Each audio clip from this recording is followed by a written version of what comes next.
News में स्वागत है आपका। और आइए खबरों की शुरुआत करें इस खबर के साथ। लगभग 13 दिनों तक चला चुनावी प्रचार का शोरगुल सोमवार की शाम 5 बजे से थम गया है।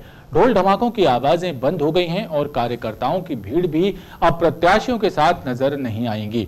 उप जिला निर्वाचन अधिकारी ओम नमः शिवाय अर्जरिया ने बताया कि प्रत्याशी अब अपने 1-2 समर्थकों के साथ ही घर घर जाकर जनसंपर्क कर सकते हैं। 6 जुलाई को होने वाली नगरीय निकाय चुनाव की मतदान प्रक्रिया के पूर्व सोमवार को शाम 5 बजे से चुनावी शोरगुल थम गया है। लगातार 13-14 दिनों से गली गली बज रहे ढोल धमाके भी अब बंद हो गए हैं। उप जिला निर्वाचन अधिकारी नमः शिवाय अर्जरिया ने बताया कि प्रत्याशी अब अकेले या केवल 1-2 समर्थकों के साथ घर घर जाकर जनसंपर्क कर सकेंगे। वहीं निर्वाचन कार्यालय से अनुमति लेने के बाद 2 वाहनों की अनुमति दी जाएगी। इसके अलावा सभा, रैली और ढोल धमाकों पर भी प्रतिबंध रहेगा। आज नगर पालिक निगम जबलपुर और प्रथम चरण के अन्य नगरीय निकायों के लिए चुनाव प्रचार का शोरगुल थम चुका है। 5 बजे के उपरांत अब जो संबंधित प्रत्याशी हैं वो केवल घर घर जाकर संपर्क कर सकते हैं। उनको 2 वाहनों की ही अनुमति निर्वाचन कार्यालय से लेने के उपरांत वो जनसंपर्क ही कर सकते हैं। अन्य सभी गतिविधियां बंद हो चुकी हैं। नगरीय निकाय चुनाव के मैदान में उतरे प्रत्याशियों से निर्वाचन कार्यालय के एक्सपेंडिचर मॉनिटरिंग सेल द्वारा व्यय लेखा तलब किया गया था, लेकिन 200 उम्मीदवारों के द्वारा व्यय लेखा प्रस्तुत नहीं किया गया है, जिन्हें सूचना पत्र जारी कर दिया गया है। ब्यौरा पेश नहीं करने वाले उम्मीदवारों को मतदान संपन्न होने के बाद नोटिस जारी किए जाएंगे। उप जिला निर्वाचन अधिकारी के अनुसार निर्देशों का पालन नहीं करने पर कार्रवाई की जा सकती है। नगरीय निकाय चुनाव के पहले चरण की मतदान प्रक्रिया के मद्देनजर 6 जुलाई की शाम 5 बजे तक के लिए शराब दुकानें बंद कर दी गई हैं। वहीं इस दौरान अवैध रूप से शराब का विक्रय, परिवहन प्रतिबंधित रहेगा। नगरीय निकाय चुनाव के तहत 6 जुलाई को होने वाले मतदान के मद्देनजर शराब दुकानों को बंद कर दिया गया है। उप जिला निर्वाचन अधिकारी नमः शिवाय अर्जरिया ने बताया कि शराब दुकानों को 6 जुलाई की शाम 5 बजे तक बंद रखा जाएगा। वहीं अवैध शराब के विक्रय और परिवहन पर नजर रखने टीमों का गठन किया गया है, जो विभिन्न क्षेत्रों में घूम घूम कर निगरानी करेंगी। चुनाव का शोरगुल खत्म हुआ है, शराब की दुकानें भी बंद की जा चुकी हैं और इसका हम लोग कड़ाई से पालन करवा रहे हैं। आदेश का पालन नहीं करने पर सख्त कार्रवाई करने के निर्देश दिए गए हैं। कांग्रेस के विधायकों और राज्यसभा सांसद विवेक कृष्ण तनखा ने पत्रकारों से चर्चा करते हुए भाजपा पर आरोप लगाया कि झूठे सपने दिखाने वाली पार्टी है। भाजपा के 15 वर्ष पुराने संकल्प पत्र का हवाला देते हुए उन्होंने आरोप लगाया कि सभी घोषणाएं अब तक अधूरी हैं। भाजपा के पूर्व महापौरों की पत्रकार वार्ता के जवाब में कांग्रेस ने भी एक पत्रकार वार्ता का आयोजन किया, जिसमें राज्यसभा सांसद विवेक कृष्ण तनखा, विधायक तरुण भानोट, लखन घनघोरिया, विनय सक्सेना और महापौर पद के प्रत्याशी जगत बहादुर सिंह अन्नू मौजूद रहे।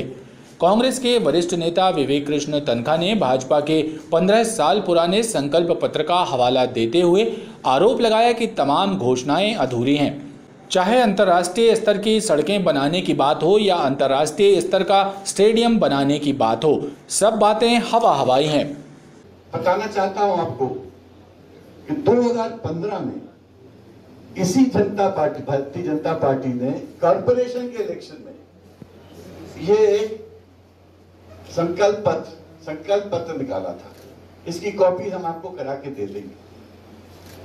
15 में भी वो आपको बोल रहे थे कि हम आपको अंतरराष्ट्रीय तरीके, अंतरराष्ट्रीय मापदंड की रोड देंगे। हम अभी वही आज सुन रहे हैं। क्यों मजाक बना रहे हो यार जबलपुर का? क्या जबलपुर तुम्हारे लिए हास्पद हो गया है क्या? सुशीला जी के वक्त से मैं सुन रहा हूं और आप भी सुन रहे हैं कि यहां सुएज लाइन डल रही है। मेरे को पता नहीं कि यहां सुएज कैनाल बन रहा है कि सुएज लाइन डल रही है। 15 साल में तो सुएज कैनाल बन गया था और जहां से विश्व की शिप चली जाती है, और यहां 15 साल में सुएज लाइन नहीं बन पाई। आज रोडों की क्या हालत है? कौन सी रोड की आप बात कर रहे हैं? और अगर आप ये सब चीजें देखेंगे, इसमें जो लिखी है, मैं पढ़ भी सकता हूं कुछ उसमें से कुछ अंश, कहते हैं अंतरराष्ट्रीय लेवल की आपको रोडें देंगे, उन्होंने रोड की पिक्चर भी बना के दे दी। सुएज का बोला 2 साल के अंदर आपको पूरी सुएज बन जाएगा, मतलब जबलपुर। फिर कहते हैं कि यहाँ 20 सड़कों का अंतरराष्ट्रीय मानकों के अनुसार बनाना, 20 सड़कों का, हमको तो एक नहीं दिख रही। देखिए इसमें विवेक तनखा ने कहा, यदि कांग्रेस का मेयर बना तो अंतर्राष्ट्रीय कंपनियों का निवेश जबलपुर में लाने के प्रयास किए जाएंगे। युवाओं को रोजगार दिलाना उनकी प्राथमिकता है। अगर हमने को लगता है कि जब जैसा माहौल दिख रहा है, अन्नू और तमाम हमारे पार्षदों की आप अगर अच्छी विक्ट्री होती है, अच्छी जीत होती है, हम अंतर्राष्ट्रीय कंपनियों को यहाँ पर इन्वेस्टमेंट कराएंगे और इनके जैसी बात नहीं करेंगे, वो हम कुछ चंद महीनों में कराएंगे। हम अपने कॉलेजेस का MOU कराएंगे अंतर्राष्ट्रीय यूनिवर्सिटी से, जिससे यहाँ के बच्चों को बाहर जाने का मौका मिले। हम नीतीश कुमार जी जैसी छोटी बातें नहीं करेंगे, हम बच्चों का भाग्य बनाएंगे, हम उनको नौकरियां उपलब्ध कराएंगे। विधायक तरुण भानोट ने कहा, सीवर लाइन सहित तमाम प्रोजेक्ट भ्रष्टाचार का शिकार हैं। प्रदेश की भाजपा सरकार जबलपुर की लगातार उपेक्षा कर रही है। जबलपुर की जनता के साथ जो पक्षपात और छलकपट भारतीय जनता पार्टी के द्वारा लगातार किया गया है, उसका हिसाब सरकार जरूर देगी। राज्यसभा सांसद ने महापौर प्रत्याशी अन्नू सिंह की तारीफ करते हुए कहा कि वो सच्चे कर्मयोगी हैं। कोरोना काल में अन्नू सिंह द्वारा किए गए जनसेवा के कार्यों ने जनता के बीच उनकी एक अलग छवि बनाई है। शहर की सबसे बड़ी और पुरानी निवाड़गंज सब्जी मंडी दुर्दशा का शिकार है। 7 एकड़ से ज्यादा की भूमि पर बनी इस सब्जी मंडी में सफाई, नाली, पानी और वाहन पार्किंग जैसी मूलभूत सुविधाओं का अभाव है।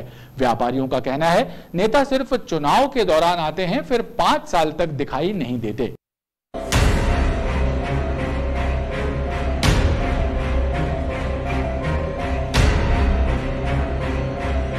चारों तरफ बजबजाती गंदगी, अतिक्रमण और बदहाली का ये नजारा है शहर की सबसे पुरानी और बड़ी सब्जी मंडी निवाड़गंज सब्जी मंडी का।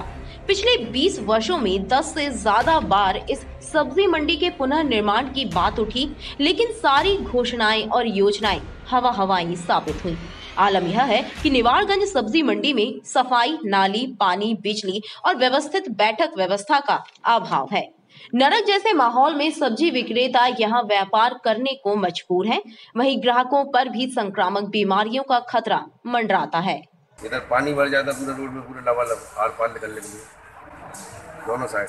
साइकिल स्टैंड की व्यवस्था भी नहीं, साइकिल स्टैंड की व्यवस्था नहीं। इधर कचरा पूरा उठता नहीं है, महीने हो जाते हैं, तो गाय बैल 12 के बाद पूरे मंडी के अंदर खड़ी रहती है। भैया आगे जो पार्सल वगैरह वो क्या करते? 4-5 साल से पार्सल कुछ नहीं आते, कोई अंदर नहीं आता मंडी के अंदर। ग्राहक यहाँ आते हैं और मतलब ग्राहक के बोलते हैं यहाँ बहुत बदबू आती है और 1-2 मिनट यहाँ खड़े नहीं होते ग्राहक, और यहाँ पार्सल लोग कुछ सुनाई नहीं कर रहे हैं। और इस सफाई होना चाहिए अच्छे, मतलब सही साफ रहे तो सही रहे। अब यहाँ जो पार्षद बने 4-5 साल से कोई कुछ कराता नहीं है, कोई नहीं करा रहा कुछ इधर पर, देखो ना आप। और नल पाइपलाइन है वो अभी फूटी है, लोगों के घर में नाली का पानी जाता है पूरा।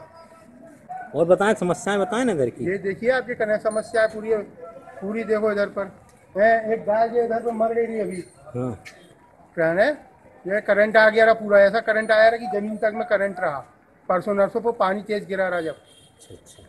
सब्जी व्यापारियों का कहना है कि हर चुनाव के पहले लुभावने वादे किए जाते हैं, लेकिन सब्जी मंडी की तकदीर और तस्वीर बदलने का नाम नहीं ले रही है। चर्चा तो यह भी है कि स्थानीय नेता ही यहां अतिक्रमणों की फसल उगा रहे हैं और पैसा कमा रहे हैं।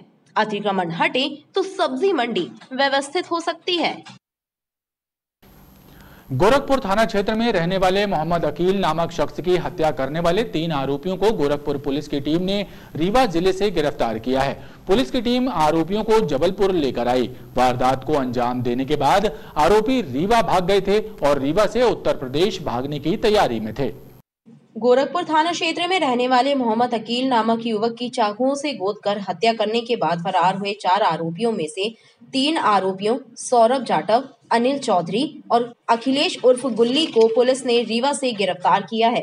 तीनों आरोपी वारदात के बाद रीवा भाग गए थे और वहां से यूपी भागने की तैयारी में थे, लेकिन गोरखपुर पुलिस की टीम ने तीनों को रीवा पुलिस की मदद से गिरफ्तार किया और जबलपुर लेकर पहुंची।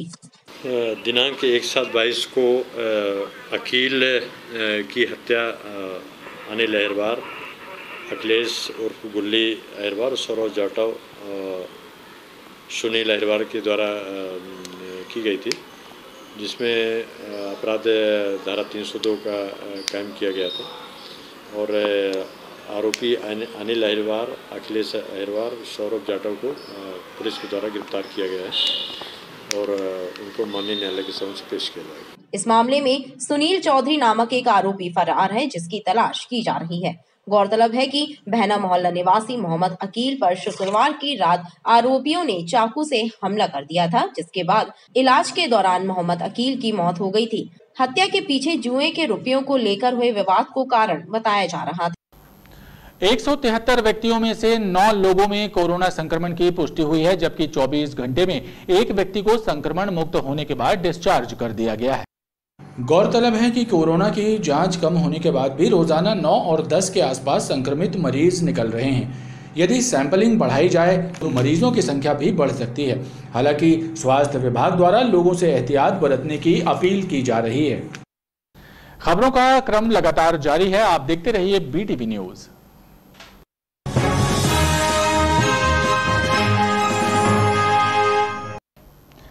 नमस्कार, BTV